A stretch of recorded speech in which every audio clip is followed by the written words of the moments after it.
Hey guys, it's Adawgz and welcome to my channel. So today I'll be showcasing my Hexaorb deck profile, which now includes the promo. So with that out of the way, we'll jump right into the deck profile. So first of all, we do run the Hexaorb ride line. The reason why we run this ride line in particular is that a few of our cards require us to have a Sorceress Vanguard, in the early game especially too. So because of that, is right around the Hexaorb ride line. And then we obviously have the Hexaorb as the grade 3. Jumping into the grade 3s, we have 3 Hexaorb in the main deck as we want to Persona Ride. Next, we run 2 4-sided Glow Sorceress.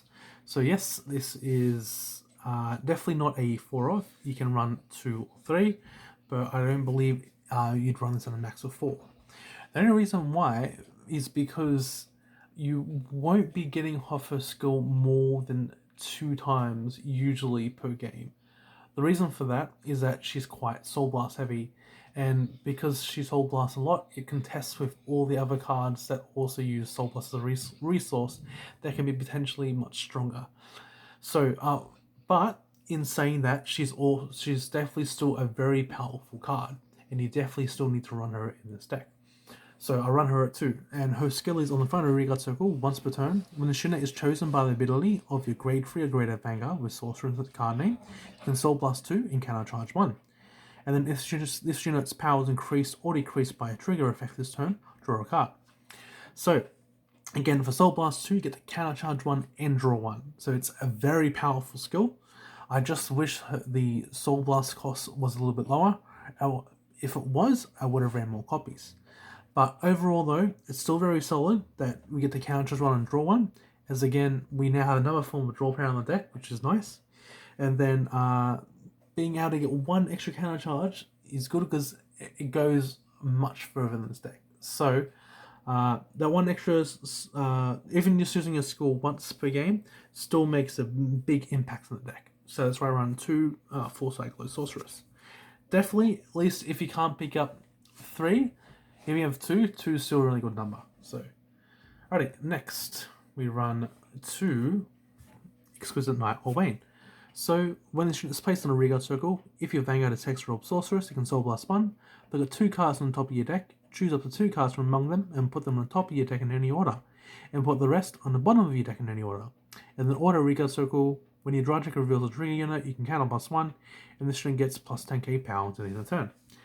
So, the first skill is obviously very strong, being able to manipulate the top 2 cards of a deck, putting them on the top or bottom, just for a Soul Blast. And then for the second skill, when a draw trigger reveals the trigger unit, we can counter blast 1 and give it plus 10k. So essentially what we can do is, if we reveal a trigger, we can give the trigger power to Orwayne, and then also give Hexaorb's 10k stack to Orwayne as well, and then counter blast Orwayne on top to give him plus 30k power. So he's a 40k Vanguard, 40k Vanguard standalone. Is also nice as well, as if maybe you want to distribute power to other Vanguards as well, but still not even power, you can counter blast 1 to give him the power too. So definitely really strong card.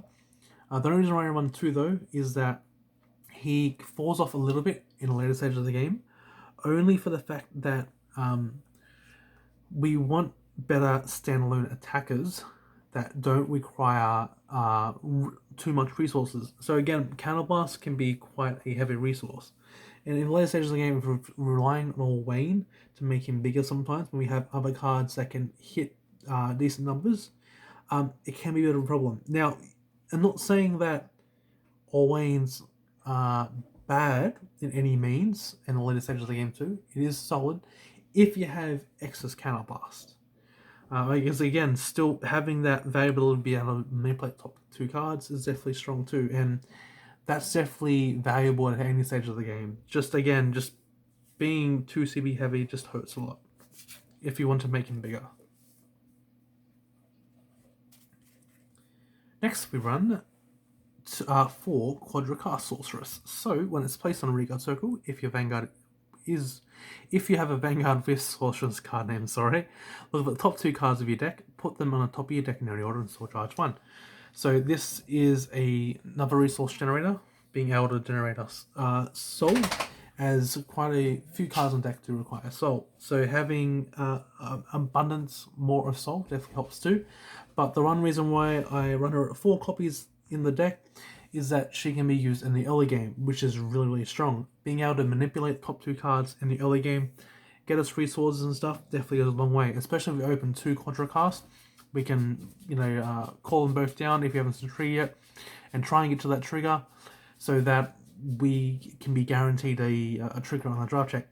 And again, obviously, if we call 2 down, we've gained extra soul to use for Authorized Sorceress, which potentially means we can use her twice in that game, which is good because that means we get 2 extra counterblast for the game, which is really good, and 2 extra draws. So definitely a very solid card all around. She does again fall off a later stage of the game because she's not a standalone attacker by herself.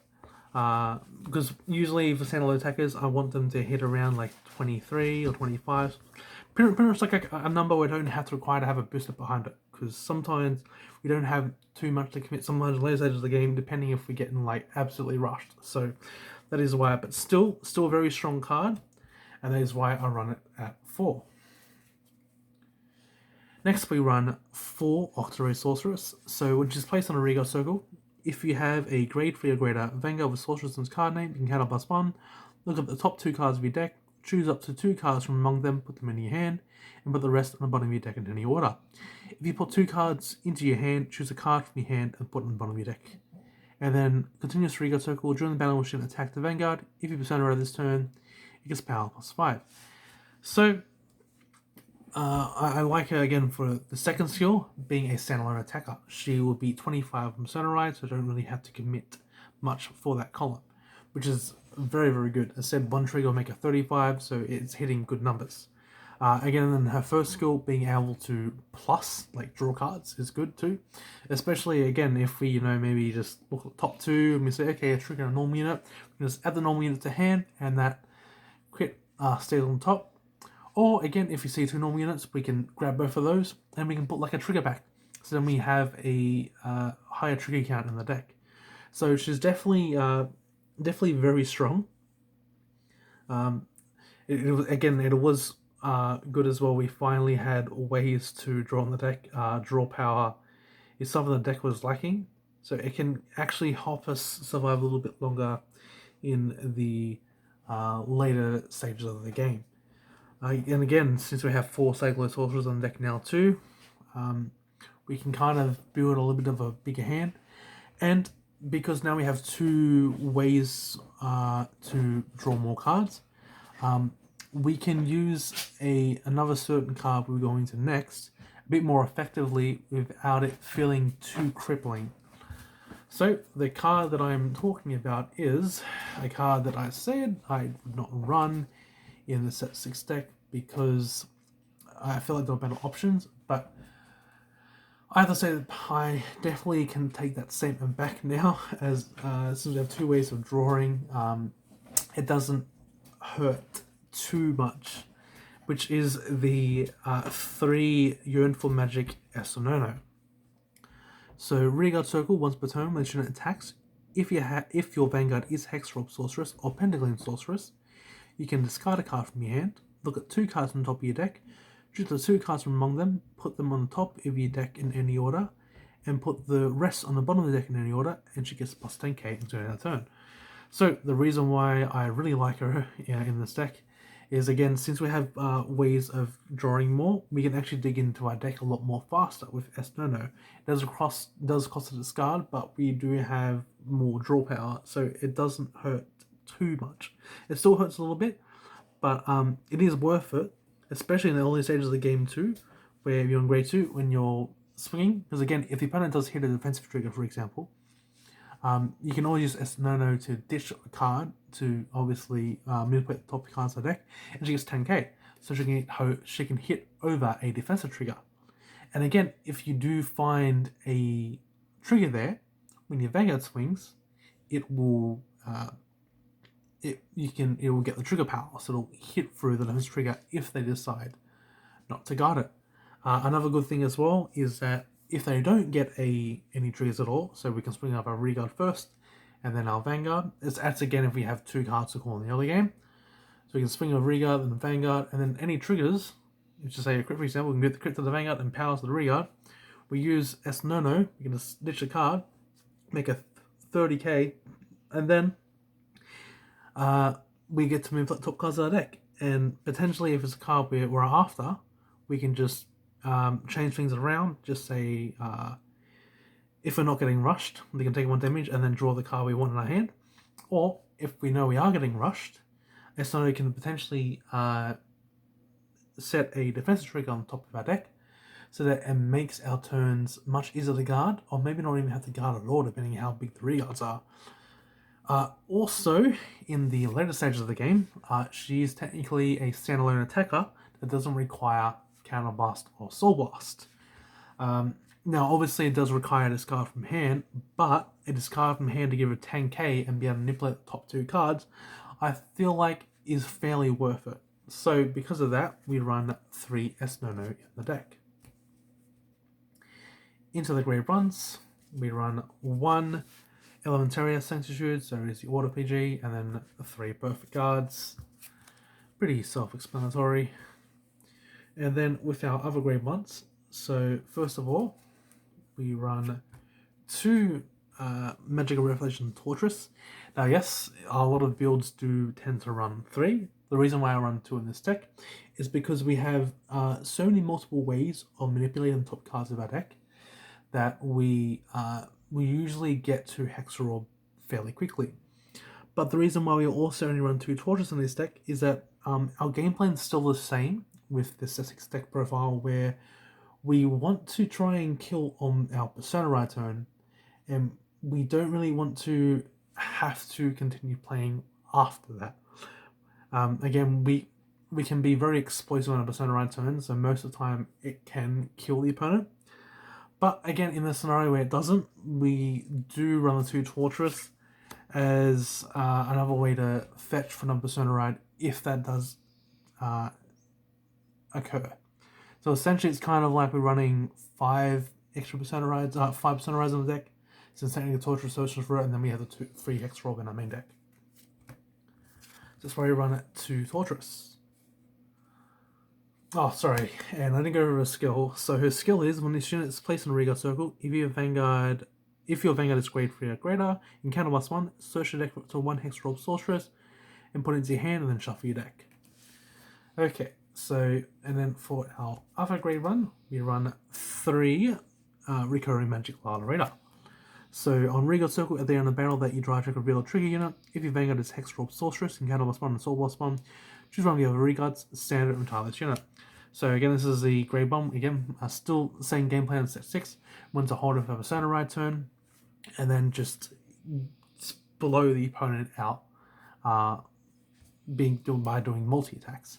So if we somehow manage to open a couple of Lolaritas and we have the resources for it, we can make a very strong, very powerful turn. But again, just seeing 1's very strong too. As I said, if we somehow manage to stack our deck very well, get multiple triggers and stuff too, we can have some very potent Reguards. And again, by having multi-attacks with some very potent Reguards, you're going to put the opponent in a really bad spot. So you definitely at least need to run 3 Lalarita at a minimum, as she definitely helps a lot with the Persona Ride game plan of trying to kill the opponent straight off the bat when we get there. The last of the grade ones, we run 3 Diana Dagon Sorceress. I probably said that wrong, but anyway. Continues on the Guardian Circle. If you have a Vanguard Sorceress card name, this gets shield plus 10k. So the reason why we run 3 of this lady here is in the early game, if we're getting rushed and we need to guard back, we run a couple more extra strong shields so we can use the early game, so we actually make it to Persona Ride turns. A 15k shield grade 1 is definitely really strong. She definitely feels a lot nicer than the other grade 1 that lets you add a crit or front. It's only because that, yes, she does help the Persona Ride turn, being a guaranteed crit in the front. And yes, she can also give you a defensive crit in front if you sack her. But she only works when you're on grade 3. So which is a little bit slow, but at least by running this, we do have extra forms of bigger shield value in the deck, so that we can actually get to our Persona right turn. So that's why we run 3 Diana Sorceress. Sorry, I'm probably bushing that, guys. My apologies. Right, next we run 3 draws. So there should be effect draws if you can get them. Again, we're trying to draw a lot on deck 2. Obviously, since we're running the Esnono, we need to have the resources for it. So the draws definitely help. They're usually easy discards, so that's why we run some extra draws. The draws definitely help with digging our deck further in our deck too. So, for example, the perfect example is, it does happen sometimes, when we run Hexaorb over the Pentagleam, and maybe you see a couple of good cards, we can always stack the draw on top, so we can draw into the card in the middle, and then we get the drive check the other card. So we actually remove those top 3 cards from our deck, which is good. So, for example, in combination with Hand of Esnono, is then once we do that, we remove the top 3. We can then use Esnono to scry to and see if we can find a defensive trigger. So then we can hit a defensive trigger on the opponent's turn. So kind of little interactions like that. So the draw actually is definitely solid. You can manipulate it in very, very good ways. So definitely the draw is definitely very solid in this deck. I've decided to run over fronts after a lot more testing. And of course, we do run a crits because we want to sack the opponent as hard as we can, as fast as we can, so they die. We run 4 heals because we don't want to die, and then of course we run the overtrigger. So that is my deck profile. If you guys did enjoy, please do leave a like, and while you're down there, why not subscribe and hit that notification button so when I upload my next video, you will be notified. Adawgz out. See ya.